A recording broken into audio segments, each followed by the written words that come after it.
Shalom saudaraku yang kekasih di dalam Tuhan kita Yesus Kristus. Puji Tuhan, kita telah ada di penghujung bulan April. Hari ini 30 April tahun 2021 dan merupakan satu sukacita oleh karena perlindungan Tuhan yang ajaib sepanjang bulan ini. Itulah sebabnya pada pagi ini kita mengucap syukur dan kita boleh berada kembali di dalam merenungkan firman Tuhan melalui renungan pagi kita edisi 30 April 2021. Sebelum kita dengarkan renungan hari ini, mari kita tunduk kepala dan kita berdoa. Bapa di surga, terima kasih oleh karena perlindungan-Mu yang nyata dalam hidup kami. Di hari-hari perjalanan hidup kami di tahun 2021 hingga hari ini kami akan mengakhiri atau kami ada di hari yang terakhir di bulan yang keempat tahun 2021. Memasuki hari yang baru nanti besok, hari ini kami dengarkan firman Tuhan.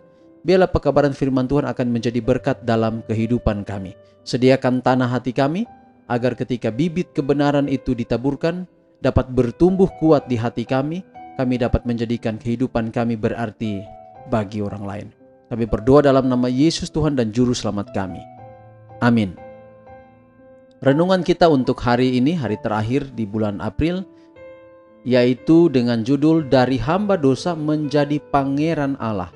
Dari hamba dosa menjadi pangeran Allah. Kejadian 32 ayat 28. Lalu kata orang itu, namamu tidak akan disebut lagi Yakub, tetapi Israel, sebab engkau telah bergumul melawan Allah dan manusia dan engkau menang.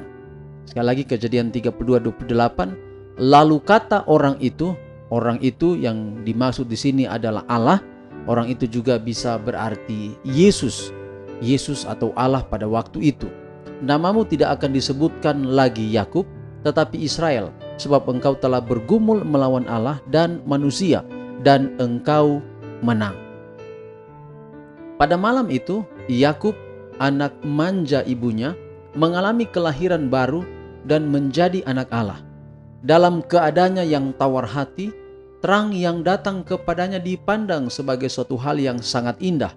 Dan batu keras yang di atas kepalanya diletakkan, batu yang paling diinginkan di mana kepalanya pernah disandarkan. Alangkah bahagianya dia. Ia mengetahui bahwa ia telah mendapat pemberitahuan dari Allah. Dan siapapun di antara kita yang telah menerima terang dari tahta Allah, pasti akan mempunyai hati yang penuh dengan puji-pujian dan pengucapan syukur, serta hormat kepada Tuhan Allah yang di surga. Yakub dalam krisis hidupnya yang besar mengasingkan diri untuk berdoa. Dia dipenuhi dengan satu tujuan menaklukkan, mencari perubahan tabiat. Tetapi sementara dia meminta kepada Allah seorang musuh seperti yang dia harapkan, menumpangkan tangannya kepadanya, dan sepanjang malam dia bergumul untuk hidupnya. Tetapi tujuan jiwanya tidak diubahkan oleh bahaya kehidupan itu sendiri. Ketika kekuatannya hampir habis, malaikat itu menunjukkan kuasa ilahinya. Dan ketika Yakub dijamah, sadarlah dia dengan siapa ia telah bergumul. Dengan kesakitan dan tak berdaya, ia jatuh ke pangkuan juru selamat itu, meminta berkat. Dia tidak mau dikesampingkan atau menghentikan permohonannya. Dan Kristus mengabulkan permohonan dari orang yang tak berdaya dan menyesal ini, sesuai dengan janji-janjinya, kecuali kalau mereka mencari perlindungan kepadaku dan mencari damai dengan aku. Yakub memohon dengan roh yang tekun, aku tidak akan membiarkan engkau pergi jika engkau tidak memberkati aku. Roh yang gigih ini diilhami oleh dia yang bergumul dengan Yakub. Dialah yang memberikan kemenangan kepadanya, dan dia yang mengubah namanya dari Yakub menjadi Israel seraya berkata, engkau telah bergumul melawan Allah dan manusia, dan engkau menang. Bahwa Yakub yang telah sia-sia bergumul dengan kekuatannya sendiri, telah menang melalui penyerahan diri dan iman yang teguh. Mungkin kita sedikit bingung dengan pernyataan kata orang itu atau orang itu adalah Yesus. Memang betul pada zaman Yakub, Yesus belum ada. Tetapi gambaran tentang Allah pada waktu itu adalah gambaran tentang siapa Yesus itu. Artinya bahwa kalau berbicara tentang Allah, itu juga berbicara tentang Yesus. Walaupun Yesus nanti ada di zaman perjanjian baru. Tetapi ingat, Yesus itu adalah Allah. Dia telah ada sebelum dunia ini bahkan belum ada. Bahkan Yesus itulah bersama dengan Allah itulah yang telah menciptakan langit dan bumi, laut dan segala isinya. Itu di dalam Yohanes pasal 1 itu dijelaskan di sana. Dan itu yang dimaksud dengan orang itu adalah Allah, itu adalah Yesus itu sendiri. Lalu kemudian pelajaran kita untuk hari ini adalah bahwa apapun keberadaan kita, sama seperti Yakub. Ketika Yakub di dalam keterbatasan, di dalam kekurangan dia, tetapi ketika dia dihampiri oleh Allah, dia didatangi oleh Allah, dia ditolong oleh Allah, dia dimenangkan oleh Allah, dia dikuatkan oleh Allah. Luar biasa. Yakub yang tadinya bernama Yakub, tetapi kemudian dia digantikan namanya menjadi Israel, adalah cocok dengan peristiwa yang dia hadapi pada waktu itu.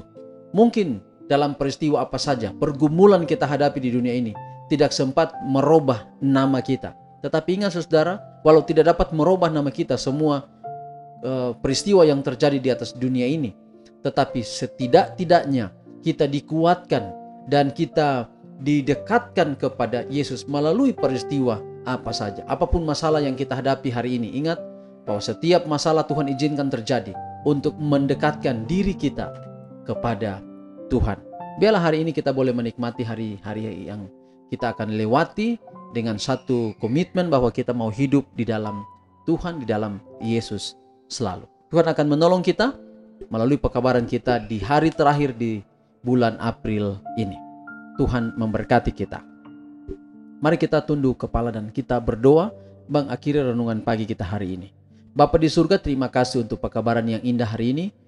Biarlah dapat menguatkan kami bahwa kalaupun kami jatuh dalam masalah, dalam pencobaan, dalam beban-beban berat, kami tahu Yesus ada di sana dan akan sanggup menolong kami dan akan dapat mampu untuk menyediakan jalan keluar dari setiap masalah kami hadapi. Berkati kami hari ini Tuhan, agar kami dapat menikmati perjalanan hari ini dengan Tuhan saja. Pelihara kami, berkati rumah tangga kami, anak-anak kami, suami kami, istri kami, tetangga kami, keluarga kami, setiap pekerjaan kami taruh ke dalam tangan Tuhan. Dalam nama Yesus kami telah berdoa. Amin. Demikian renungan kita hari ini. Tuhan memberkati kita. Sampai jumpa renungan kita besok di tanggal pertama, tanggal 1 bulan Mei tahun 2021. Adalah doa kita semua. Shalom.